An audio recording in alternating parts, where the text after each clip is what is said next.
அந்த விக்கிராமன் நல்லா படித்தவர், அவருடைய மனைவியும் நல்லா படித்தவங்க. அந்த அவருடைய மனைவியை தான் வந்து ஒரு நாள் அப்பாட்ட பேசிட்டு இருக்கும்போது சொல்லியிருக்காங்க, இந்த மாதிரி ஷேக்ஸ்பியர் வந்து லெட்ஸ் ஸ்லீப் வெல் அந்த night speak on the Christ அப்படின்னு அந்த வரிகளை சொன்னது தான் விளக்கு சொன்னது தான். அதுக்கப்புறம் அதே வரிகளை தூக்கமும் கண்களை தழுவட்டுமே, அமைதியும் நெஞ்சில் நிலவட்டுமே, அந்த தூக்கமும் அமைதியும் நாளாக இருக்கிறாங்க. அதே மாதிரி night as 1000 day as one அப்படின்னு ஒன்று வரும்.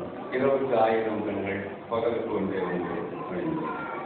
ஸோ அவர் வந்து விக்கிராமனோட பழகினாலும் பல ஏகப்பட்ட வழக்குகள் அப்பாவுகள் அந்த பீரியட் இருந்ததுனால வழக்கறிஞர் போது கொஞ்சம் ரெஸ்ட்ரிக்ட் பண்ணியே பேசுவார். Every lawyer is layer even though the court is higher அப்படின்னு சொல்றாரு. அதுக்காக ஒரு காமெடி ஒன்று அவர் சொல்வார். சொர்க்கத்தையும் நரகத்தையும் பிரிக்கிற சுவர் வந்து ஒரு தடவை இடிஞ்சு வந்துச்சு.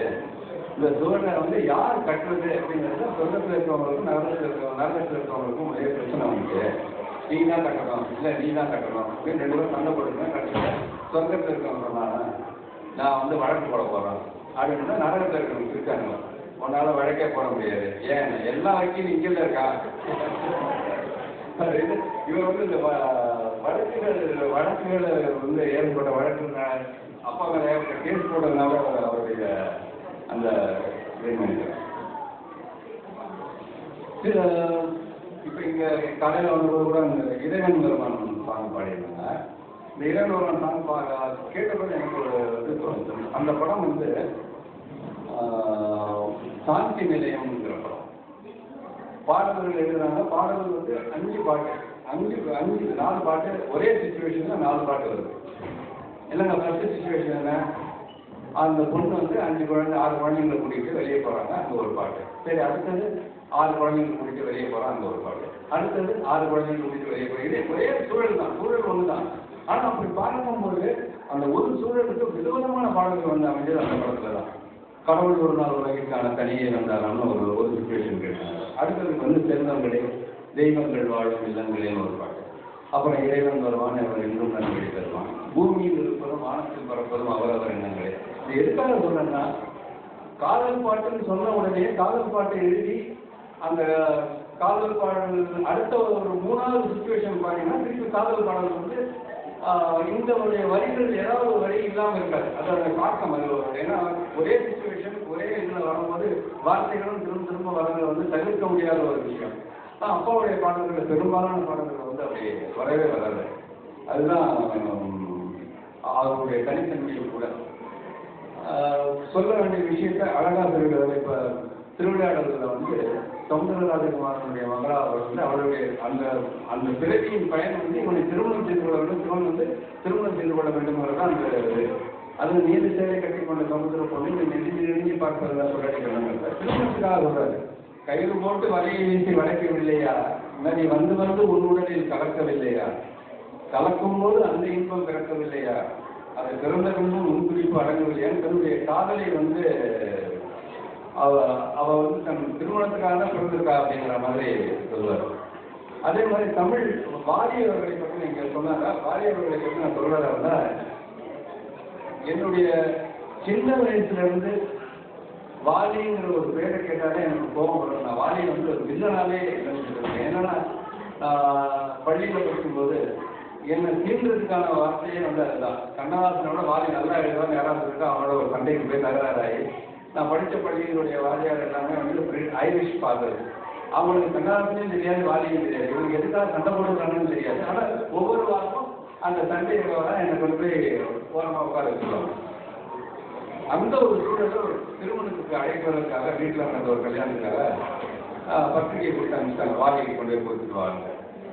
வாலி வீட்டை தேடிட்டு கதவை தட்டா பிடிக்கல, எனக்கு தெரியும், இருந்தாலும் ஒரு வேண்டாம் இருப்பா கதவை தட்டா கதவை தட்ட நல்ல சிறப்பா ஒரு பனியனும் ஒரு வேட்டியும் போட்டுட்டு யாரு வாலியை சார் இருக்காங்களா, நீ யாரு, நான் கண்ணதாசன் அண்ணா பேர் அப்படி பார்த்தாரு. வாயாவில் வாலி சார் நானா வா எப்படி இருக்க, என் தாத்தா பேர் அண்ணாதுரை ஐயங்கார் அப்படின்னு சொல்லி கட்டி பிடிச்சிருக்காரு.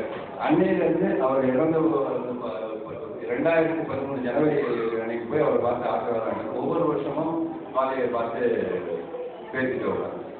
அவர் சில விஷயங்கள் சொல்லும்போது இது எப்படி நமக்கு தோணாமல் போச்சு அப்படின்னு தோணும். அவர் வந்து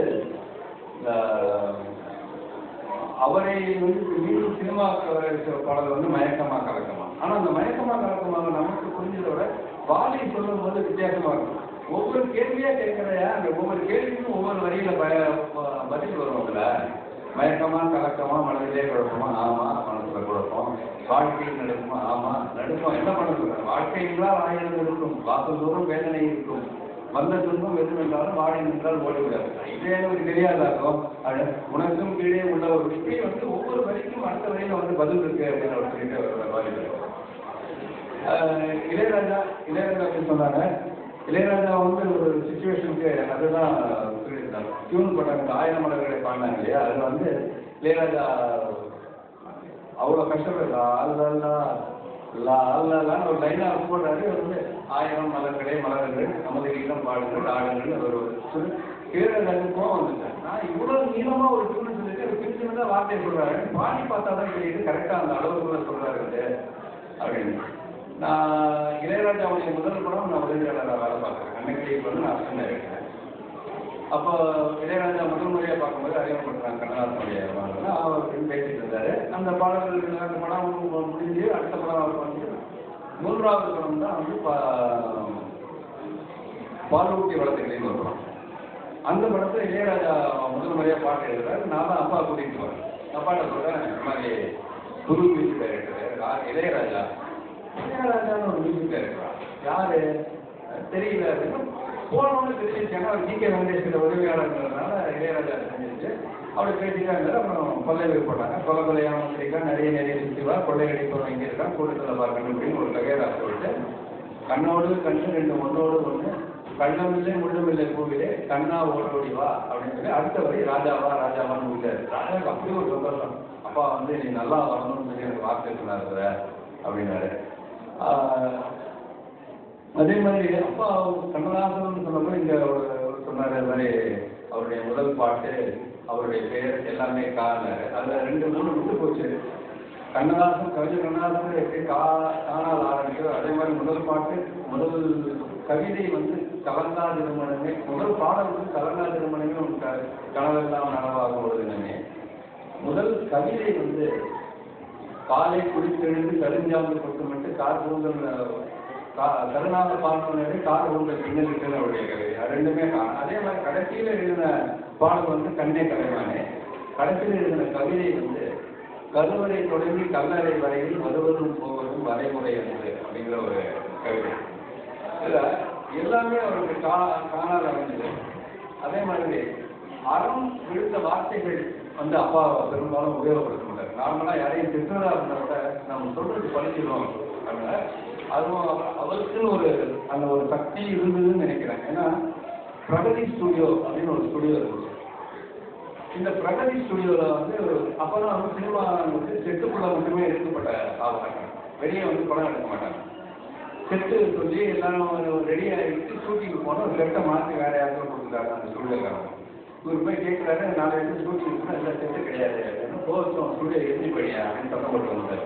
வீட்டுக்கு வந்து மத்தியானம் நான் ஃபோன் பண்ணுறாரு, கவிஞர் நீங்கள் சொன்ன மாதிரி செட்டு எழுதிருச்சு நேர்ப்பு கொடுத்து தயவு செஞ்சு இனிமேல் யாரையும் வந்து எந்த வார்த்தையும் சொல்லிடாதீங்க பண்ணிடுறாரு. ஆனால் அவரை அறியாமலே சில நேரங்களில் வந்து இந்த அறம் விழுந்த வார்த்தைகள் வந்துடும். எப்படின்னா எம்ஜிஆர் நடிச்சு காமர்ஸ் பிக்சர்ஸ் ஒரு கம்பெனி தலைவன் ஒரு படம் எடுத்தாங்க. அதில் வந்து நீராழி மண்டபத்தில் சென்ற நீதி வரும் நள்ளிரவில் தலைவன் வாராமல் காத்திருந்தானோ அப்படின்னு பதவியோட ஒரு பாடல் முதல் பாடல் பதிவாச்சு. அந்த படம் வெளிவரத்துக்கு பல நாள் ஆயிடுச்சு. தலைவன் வரவே இல்லை. அதே மாதிரி சொந்த படம் எடுத்த போது கவலை இல்லாத மனிதன் தலைப்பு வச்சார். அது வரைக்கும் கவலையே இல்லாமல் இருந்தார். அதுக்கப்புறம் வாழ்நாள் முழுக்க அந்த படத்தில் ஏற்பட்ட கடன் வந்து அவருக்கு கவலையாயிடுச்சு. கடைசியா தூதத்தில் வந்து அமெரிக்கா போகும்போது பயணத்தின் போதே எழுதுகிறேன்னு தலைப்பு கொடுத்துட்டு போனார். அப்போ சொன்னாங்க வேணாம் பயணத்தின் போதே ஒரு மாதிரி அரண்மனை மாதிரி இருக்கும் அதெல்லாம் வந்து இல்லை அப்படின்னாரு. ஆனால் பயணத்தின் போதே எழுதுறது மாதிரி தான் ஆயிடுச்சு. அதே தூதத்தில் ஒரு கவிதை, அவனை எழுப்பாரு அப்படியே உறங்கட்டும் அன்பு குழந்தை அவன் அரையாண்டு சிறுவன் அவன் ஒரு கவிதை எழுதினார். அதை எழுதி ஒரு 15 நாள்ல வந்து பஞ்சவராசன் ஒன்று விட்ட சகோதரர் அவருடைய மகன் சின்ன கை குழந்தை இறந்து போச்சு.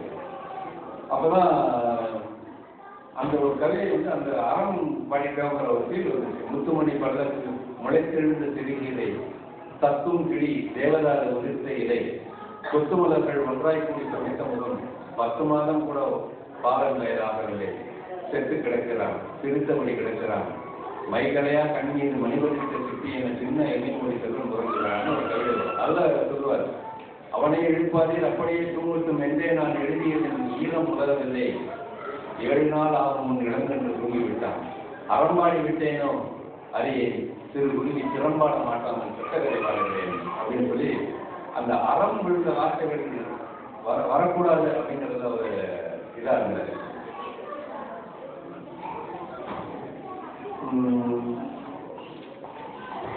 நம்ம பேசுறதுக்கு நிறைய விஷயங்கள் இருக்கு. ஆனால் இது வந்து ஒரு லஞ்சு கலந்து ஒரு இருக்கிறதுனால ஒரு 1-2 விஷயங்களை சொல்லிட்டு என்னுடைய உரையை நிறைவு செய்து கொண்டால் இருக்கிறேன். பூவா தலையான ஒரு படம், அந்த படத்துடைய வெற்றி விழாவில் வந்து கலைஞர் போது கலைஞர் முதலமைச்சர் இவர் பார்த்த கலைஞர் சின்ன வயசுல இருந்து பார்த்தோன்னே இப்போ கலைஞர் பின்னாடி உட்கார்ந்துருக்காரு. அவருடைய தலையில பெரிய வழக்க நான் முன்னாடி அருமை சகோதரர் கருணாநிதி உட்கார்ந்தாரு. அவர் பார்த்தேன், அவர் தலையில இந்த வழுக்கையை பார்த்தோன்னே இது பூவா தலையான்னு எனக்கு தெரியாம போயிருக்கு அப்படின்னாரு. கலைஞர்களுக்கு பதில் சொல்லி பேசும்போது நல்ல வேலை பூன்னு நினைச்சு கலைஞர் வந்து பறிக்காம விட்டாரு.